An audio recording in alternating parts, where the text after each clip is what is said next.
इस वीडियो में आपको बताया जाएगा डायमेंशन क्या होती है, डायमेंशनल फॉर्मूला क्या होता है, उनके एप्लीकेशंस क्या होते हैं, प्रिंसिपल ऑफ होमोजेनिटी क्या होता है, किसी अननोन क्वांटिटी की डायमेंशन हम कैसे फाइंड आउट करेंगे और किसी भी फॉर्मूले का डेरिवेशन हम कैसे करेंगे, ये सब कुछ आपको बताया जाएगा यहाँ पर। और पहले देखते हैं फंडामेंटल क्वांटिटीज की डायमेंशन के लिए सिंबल हम क्या क्या यूज करते हैं। लेंथ के लिए एल यूज करते हैं और जब डायमेंशनल फॉर्मूला लिखते हैं तो ब्रैकेट में लिखते हैं एल। मास के लिए एम यूज करते हैं, टाइम के लिए टी, टेम्परेचर के लिए K, electric current ampere, candela and mole. Amount of substance के लिए 7 क्वांटिटीज फंडामेंटल होती हैं और फंडामेंटल क्वांटिटीज के लिए जो डायमेंशन के लिए सिंबल होते हैं वो यूज होते हैं। डायमेंशन क्या होता है? डेराइव्ड क्वांटिटीज फंडामेंटल क्वांटिटीज में डिपेंड करती हैं। अगर हम डायमेंशनल फॉर्मूला भी लिखेंगे डेराइव्ड क्वांटिटी का, तब वो फंडामेंटल क्वांटिटी जो होते हैं उनके सिंबल पर डिपेंड करेगा। जैसे मान लिया, अभी आपने नहीं पढ़ा, पहली क्लास है आपकी, लेकिन फिर भी मुझे पता है, मैं लिख रहा हूं डायमेंशन ऑफ फोर्स में लिख रहा हूं एम एल टी माइनस 2, ये डायमेंशन ऑफ फोर्स है। M L T fundamental quantities है, तो फंडामेंटल क्वांटिटीज की जो पावर है 1 1 माइनस 2, ये क्या है? डायमेंशन। तो पावर्स होती हैं जो फंडामेंटल क्वांटिटीज पर या यूनिट ऑफ फंडामेंटल क्वांटिटीज पर लगाई जाती हैं, उन पावर को क्या बोलते हैं? हम डायमेंशन बोलते हैं।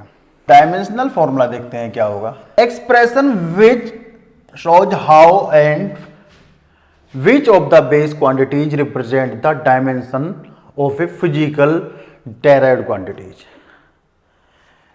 मान लिया एक क्वांटिटी P है, वो fundamental quantities M L T पर डिपेंड कर रही है एंड एम एल टी की power X Y Z, then X Y Z क्या होंगी? डायमेंशंस।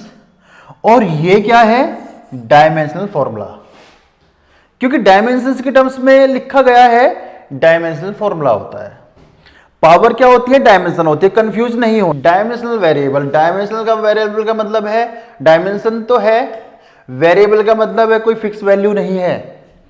फिक्स वैल्यू नहीं है तो does not have a fix value, constant नहीं है। एक्स मान लिया है, एक्स के लिए फिक्स नहीं होती है। अब ये फोर्स, वेलोसिटी, एक्सेलरेशन, इन सभी के डायमेंशन है, लेकिन फोर्स कभी 5 न्यूटन का लगता है, कभी 10 न्यूटन का लग रहा है। वेलोसिटी कभी 5 मीटर पर सेकंड स्क्वायर होती है, वेलोसिटी कभी 5 मीटर पर सेकंड होती है। एक्सेलरेशन 10 मीटर पर सेकंड स्क्वायर होता है। कभी कुछ। तो ये फोर्स और वेलोसिटी डायमेंशन तो है इनकी, लेकिन वेरिएबल है, डायमेंशन लेस वेरिएबल। भाई अब डायमेंशन लेस, डायमेंशन भी नहीं होगी। ऐसे कौन से वेरिएबल हैं जिनकी कोई डायमेंशन ना हो? वेरिएबल का मतलब कोई फिक्स वैल्यू भी ना हो। रिफ्रैक्टिव इंडेक्स की कोई डायमेंशन नहीं होती, याद रखना। प्लेन एंगल की डायमेंशन नहीं होती, इनकी डायमेंशन नहीं, स्ट्रेन की डायमेंशन नहीं होती, जबकि वैल्यू होती है। आपने क्लास 10th में भी पढ़ा होगा, रिफ्रैक्टिव इंडेक्स ऑफ ग्लास क्या होता है? 1.5। आगे कुछ लिखते थे? नहीं ना, क्योंकि ये दो सेम क्वांटिटी का रेशो हुआ करता था स्पीड ऑफ लाइट का। यहां पर वैल्यू क्या होगी? फिक्स वैल्यू होगी। डायमेंशनल है तो इनकी डायमेंशन भी होगा। ग्रेविटेशनल कांस्टेंट 6.67 10⁻11 वैल्यू भी है, फिक्स वैल्यू होती है। यूनिवर्सल ग्रेविटेशनल कांस्टेंट होता है और यूनिट भी होती है, डायमेंशन भी होती है। गैस कांस्टेंट होता है, प्लैंक्स कांस्टेंट होता है, ये अब आप पढ़ेंगे। डायमेंशन लेस कांस्टेंट, जिसकी डायमेंशन भी ना हो और फिक्स वैल्यू भी। 1 2 3 4 नंबर की कोई डायमेंशन तो होती नहीं है। ये थोड़ी लिखेंगे, अगर 5 लिखेंगे तो 5 के बाद में कुछ लिखना जरूरी है? नहीं ना, 5 ही है।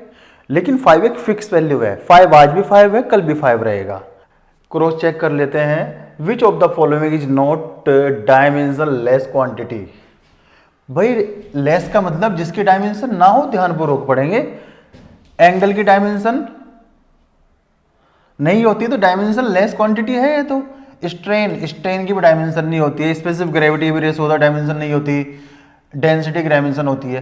भाई अगर आपको एक दो चीजों के बारे में नहीं भी पता, लेकिन डेंसिटी के बारे में तो आपको पता है ना, kg/m3 आपने 9th में ही पढ़ा है, तो ये डायमेंशनलेस नहीं है, इसकी डायमेंशन होती है। नॉट डायमेंशनलेस, मतलब जिसकी डायमेंशन है। हमें सभी फिजिकल क्वांटिटीज की डायमेंशन याद करनी है। वैसे जब आप पूरा फिजिक्स कंप्लीट कर लेंगे आपको सभी फॉर्मूले याद हो जाएंगे। फॉर्मूले याद होने के बाद तो आपको सभी डायमेंशंस वैसे ही याद हो जाएंगी, लेकिन फिर भी जब तक आपको फॉर्मूला याद नहीं है कुछ डायमेंशन याद कर लेना।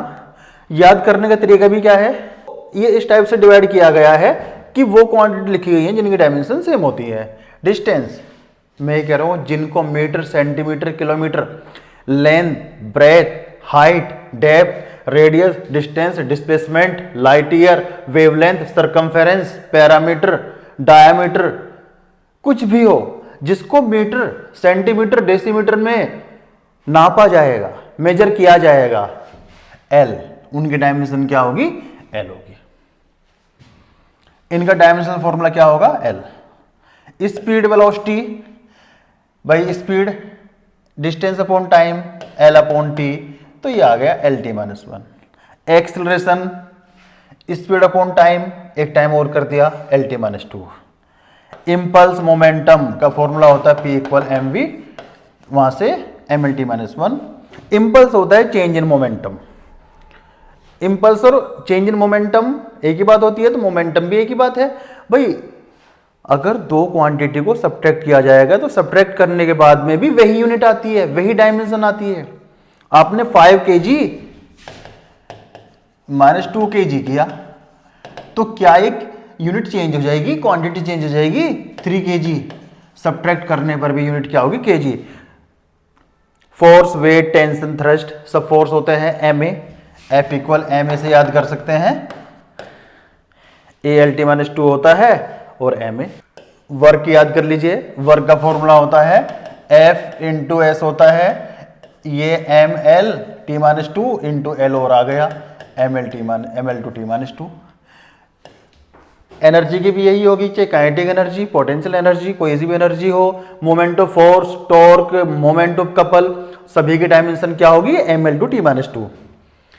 Force constant, surface tension, spring constant, energy per unit area, भाई ये सब क्या होते हैं, F upon L, means L cut जाएगा M T minus two. Force constant, surface tension, spring constant, energy per unit area सब क्या होंगे, M T minus two. Angular momentum, angular impulse, Planck's constant. Planck's constant बहुत important dimension है, पूछी जाती है बच्चों। आईआईटी में अभी एक दो बार आईआईटी में पूछ ली गई है कि प्लैंक्स कांस्टेंट की डायमेंशन बताइए, और मैं तो जब बच्चे पढ़ लेते हैं प्लैंक्स कांस्टेंट एच यूनिट पता होता है, जूल सेकंड होता है, तो मैं तो जूल सेकंड से निकलवा देता हूं, M L two T minus two into T, तो ये आएगा M L two T minus one, तो M L two T minus one आता है। डायमेंशन ऑफ प्लैंक्स कांस्टेंट हुआ, एंगुलर मोमेंटम, एंगुलर इंपल्स। भाई मोमेंटम और इंपल्स की तो एक ही बात है, एंगुलर दोनों एक ही चीज है। Angular velocity, angle upon time, angle की डायमेंशन होती है, टाइम की होती है टी, तो one upon time T minus one. Frequency, velocity gradient, decay constant, disintegration, ये 12th वाले पार्ट के टॉपिक हैं। Velocity gradient, V upon T, सबकी टी माइनस वन होती है। स्ट्रेस इंपॉर्टेंट डायमेंशन है जो प्रेशर की होगी। Modulus of elasticity, modulus of rigidity, young modulus, जितने भी मॉडुलस हैं सभी की डायमेंशन प्रेशर होता है, P equal F upon A. Important है F M L T minus two means M L minus one T minus two हो जाएगा, ये स्ट्रेस प्रेशर की डायमेंशन। कुछ और भी डायमेंशंस याद कर लेना आप, जैसे coefficient of viscosity M L minus one T minus one, density की M upon L three M L minus three, volume, ये सब डायमेंशन एक बार देख लेना, फॉर्मूले के थ्रू वैसे आगे चल के खुद याद हो जाएंगी। चैप्टर का सबसे important topic principle of homogeneity. Principle of homogeneity होता क्या है, हम भूल गए, ये नॉर्मल लॉ है। मैंने कहा 5 न्यूटन प्लस 3 kg को ऐड करके बताइए, अपने ख्याल से कैसे ऐड कर सकते हैं? तो फोर्स है, ये मास है, वही तो लॉ है। इसका मतलब क्वांटिटी तभी ऐड होंगी तब उनकी डायमेंशन इक्वल होंगी, तब वो सेम टाइप की क्वांटिटी होंगी, तभी ऐड होंगी। फोर्स को फोर्स में ऐड कर सकते हैं, मास को मास में ऐड कर सकते हैं, टाइम को टाइम में ऐड कर सकते हैं, लेकिन ये नहीं हो सकता कि आप टाइम को फोर्स में ऐड कर दें। यही कहा गया है कि अगर जिन क्वांटिटी के बीच में प्लस या माइनस इक्वल साइन होता है उन सभी की डायमेंशन इक्वल होती हैं। एक्स की डायमेंशन वाई के इक्वल होगी, वाई की डायमेंशन जेड के इक्वल होगी, तीनों की डायमेंशन आपस में इक्वल होगी। जिन क्वांटिटी के सामने बीच में आप ये तो प्लस देखें या माइनस देखें, ये इक्वल देखें, उनकी डायमेंशन इक्वल कर दीजिए। Uses of dimensional analysis. भाई यूजेस क्या है, क्यों पढ़ रहे हैं हम? यहां पर हमें करेक्टनेस ऑफ गिवन फॉर्मूला, कोई भी फॉर्मूला हमें गिवन है उसकी करेक्टनेस को चेक करना है कि फॉर्मूला ठीक है या नहीं है। याद रखना ये कांस्टेंट जो मल्टीप्लाई में है वो नहीं बताएगा, कांस्टेंट की वैल्यू नहीं बताता, ओनली डायमेंशन बताएगा आपको। ये convert one system of unit into another, ये भी इंपॉर्टेंट टॉपिक है। और derive the formula for the relation between different physical quantities. Formula derive करेंगे, एक यूनिट को दूसरी यूनिट में कन्वर्ट करेंगे और गिवन फॉर्मूले की करेक्टनेस चेक करेंगे कि फॉर्मूला करेक्ट है या नहीं है। लिमिटेशंस भी होती हैं डायमेंशनल एनालिसिस की। क्या लिमिटेशन होती है? भाई डायमेंशन लेस क्वांटिटी को नहीं बता सकता। कोई कांस्टेंट है, डायमेंशन लेस क्वांटिटी है, उसको नहीं बता पाएगा। कांस्टेंट और प्रोपोर्शनलिटी को नहीं बता पाएगा, ठीक है ना। और ये ट्रिग्नोमेट्रिकल, लॉगरिथम और एक्सपोनेंशियल फंक्शन पर भी ये लागू नहीं होगा। और ये उन्हीं फिजिकल क्वांटिटीज के लिए फॉर्मूले को हम डेराइव कर सकते हैं जिनमें मैक्सिमम 3 क्वांटिटी होती हैं। भाई एप्लीकेशन ऑफ डायमेंशनल एनालिसिस की पहली एप्लीकेशन है, और पहली एप्लीकेशन में एक यूनिट को दूसरी यूनिट में कन्वर्ट करना है। अब तक आपने जब भी यूनिट को कन्वर्ट किया होगा मीटर को सेंटीमीटर में ये कन्वर्ट करके किया होगा, लेकिन जब बड़ा फॉर्मूला होगा तब क्या करेंगे? जब कोई न्यू सिस्टम ऑफ यूनिट में कन्वर्ट करना पड़ेगा तब क्या करेंगे, ये बताया जा रहा है आपको।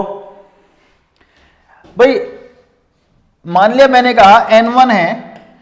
भाई कोई भी फिजिकल क्वांटिटी होती है, कोई भी क्वांटिटी को रिप्रेजेंट करने के लिए 2 चीजें हमें चाहिए होती हैं। एक तो चाहिए होता है न्यूमेरिकल वैल्यू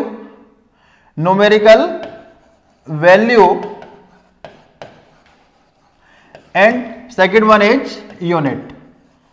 मैंने कहा भाई 5 kg, मुझे 5 न्यूमेरिकल वैल्यू भी चाहिए और kg यूनिट भी चाहिए। अब मैंने कहा 5 kg, एक बच्चे ने कहा सर 5 kg नहीं, ये 5000 ग्राम है। भाई यूनिट को चेंज करने पर न्यूमेरिकल वैल्यू भी चेंज हो गई, क्वांटिटी तो वही रही ना 5 kg।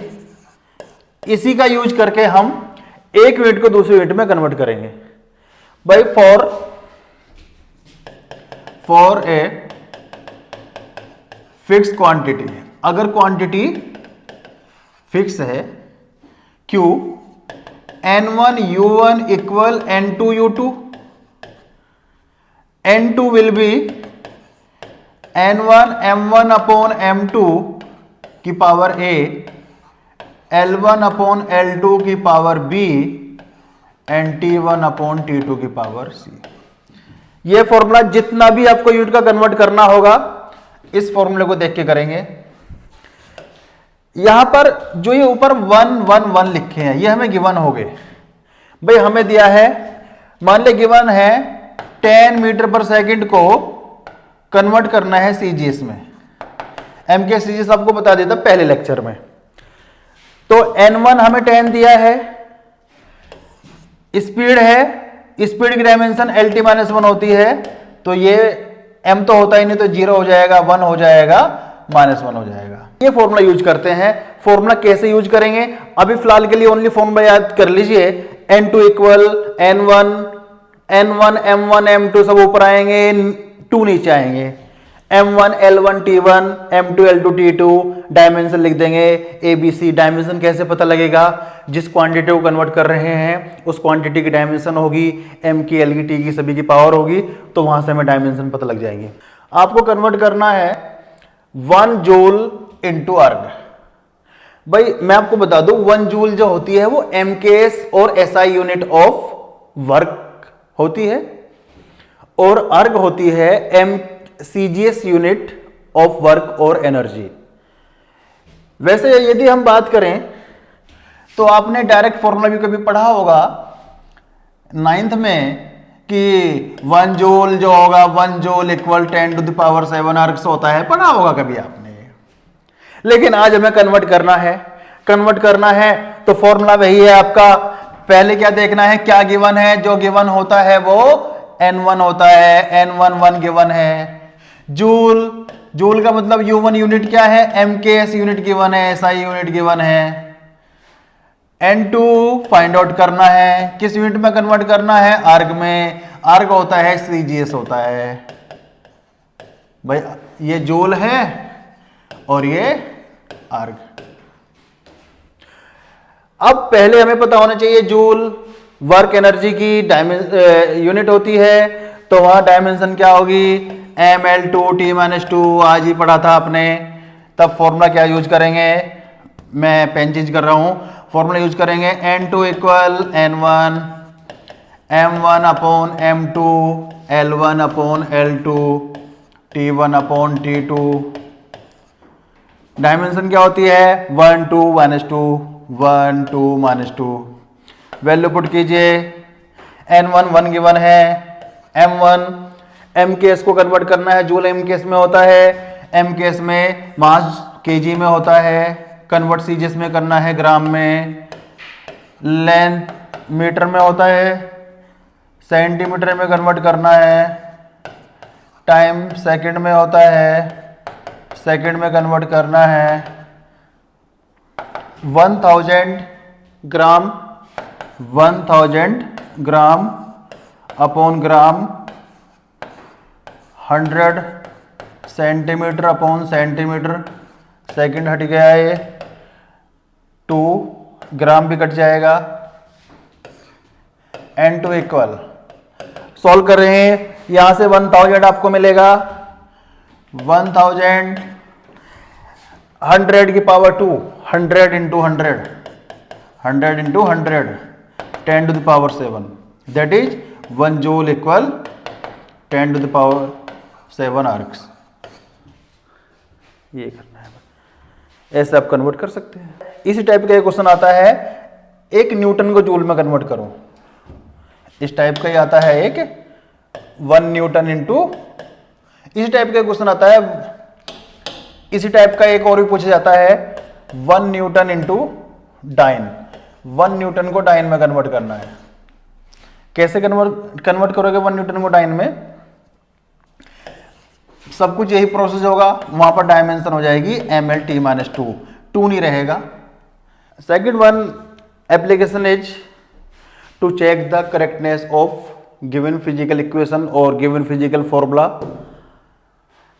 जैसे S equal UT plus half AT square को हमें चेक करना है, तो हम क्या करेंगे, जितनी भी यहां पर S UT half AT square है सभी की डायमेंशन हम निकालेंगे। Dimension of different terms, 3 terms है यहां पर, प्लस और इक्वल या माइनस टर्म को डिफरेंट बनाते हैं। S की डायमेंशन क्या हो जाएगी? L, क्योंकि डिस्टेंस या डिस्प्लेसमेंट होता है। और U क्या होता है? स्पीड होता है, स्पीड इनटू टाइम। स्पीड का LT-1, टाइम का T की पावर 1 -1 कट गया T, L रह गया। अगर आप बात करते हैं थर्ड टर्म की, हाफ AT स्क्वायर, हाफ एक कांस्टेंट होता है, कांस्टेंट की डायमेंशन नहीं होती। A होता है acceleration LT-2, T square T2, अगर +2 -2 कट L आ जाएगा। तीनों टर्म L। तो सभी टर्म की डायमेंशन इक्वल है, तो ये इक्वेशन करेक्ट है। एक बात और, डायमेंशनल मेथड आपको कांस्टेंट की वैल्यू नहीं बताएगा। यहां पर हाफ की जगह कुछ और भी होता, 5 होता, 10 होता, तब भी ये इक्वेशन करेक्ट थी। तो जो नंबर है कांस्टेंट है डायमेंशनल लेस, डायमेंशनलेस क्वांटिटी की ये वैल्यू नहीं बताएगा वो कितनी होगी। आप 10 लिख देंगे तब भी इक्वेशन ठीक बताएगा, तब भी इक्वेशन ठीक है, डायमेंशन के अकॉर्डिंग तब भी इक्वेशन ठीक है। अब थर्ड एप्लीकेशन देखते हैं। थर्ड एप्लीकेशन में कोई भी फॉर्मूला आपको डेराइव करना होता है, आपको ये पता होना चाहिए कि वो क्वांटिटी किस क्वांटिटी पे डिपेंड कर रही है। मान लिया time period of oscillations of simple pendulum. भाई सिंपल पेंडुलम आप लास्ट चैप्टर में पढ़ोगे, सेकंड लास्ट चैप्टर में। ये एक बॉब होता है, ये पेंडुलम एक स्ट्रिंग होती है और ये पेंडुलम घूमता रहता है। एक ऑसिलेशन पूरा करने में जो टाइम लगता है उसको पीरियड ऑफ ऑसिलेशन बोलते हैं। अभी ये नहीं पढ़ना है, अभी ओनली डिपेंड करना है। अभी आपको देखना है कि पीरियड ऑफ ऑसिलेशन की डायमेंशन होती है वो टी होती है। टाइम है किस पे डिपेंड कर रहा है? टी डिपेंड कर रहा है एम पे, मास पे, लेंथ पे डिपेंड कर रहा है और acceleration due to gravity G पर डिपेंड कर रहा है। तो हम क्या लिखेंगे? हमने लिख दिया T directly proportional to M की पावर ए, एल की पावर बी, जी की पावर सी। अब प्रोपोर्शनलिटी साइन हटाने के लिए कांस्टेंट लगा देंगे के, डायमेंशनलेस कांस्टेंट होता है, एम की पावर ए, एल की पावर बी और जी की पावर सी। सभी की डायमेंशन आप लिख देंगे।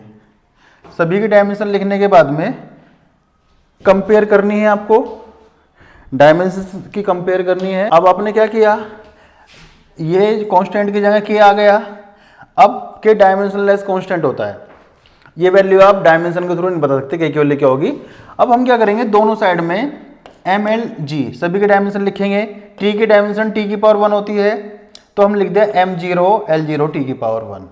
भाई एम नहीं था, एम को 0 लिख दिया, एल को 0 लिख दिया, एल की डायमेंशन 0 है यहाँ पे, और एम की डायमेंशन ए, एल की बी और जी होता है एल टी माइनस 2 सी की पावर सी हो गई।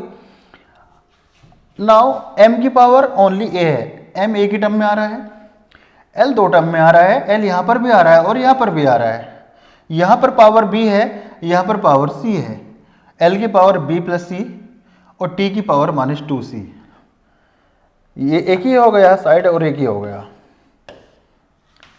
अब हम दोनों साइड में पावर की कंपेयर कर लेंगे। जैसे हमने लिखा m की पावर 0 है, यहां m की पावर a है, तब इक्वेट करने पर a कितना होगा 1 0, a कितना हो गया 0। b प्लस सी एल की पावर है, यहाँ पर यह l की पावर 0 है, तो b प्लस सी क्या हो जाएगा 0। t की पावर माइनस 2c है, यहाँ पर t की पावर 1 है, तो माइनस 2c की वैल्यू कितनी हो जाएगी 1 हो जाएगी। हमने पावर को इक्वेट कर लिया। इक्वेट करने के बाद में a की वैल्यू 0 आई थी, b प्लस सी की वैल्यू 0 आई, माइनस 2c की वैल्यू 1 आई। अब यहां पर इन इक्वेशन को सॉल्व करके किसी भी तरीके से आपको a b c की वैल्यू निकालनी है। a की वैल्यू तो आपको पहले ही पता है 0। अब c की वैल्यू आपने निकालनी। कैसे निकली c की वैल्यू? भाई -1/2, और c की वैल्यू आपने अगर यहां पुट कर देते हैं तो b की वैल्यू +1/2 आ जाएगी। ये वैल्यू पुट कर देंगे के एम जीरो एल की पावर हाफ जी की पावर माइनस हाफ। भाई एल की पावर हाफ का मतलब रूट एल, जी की पावर माइनस हाफ का मतलब 1/√g। तो ये आ गया, के बाहर है तो के रूट एल बाई जी। के की वैल्यू हम नहीं बता सकते, आपको याद है तो लिख देना from experiment K equal 2π, then we can put value of K 2π and T equal 2π root L upon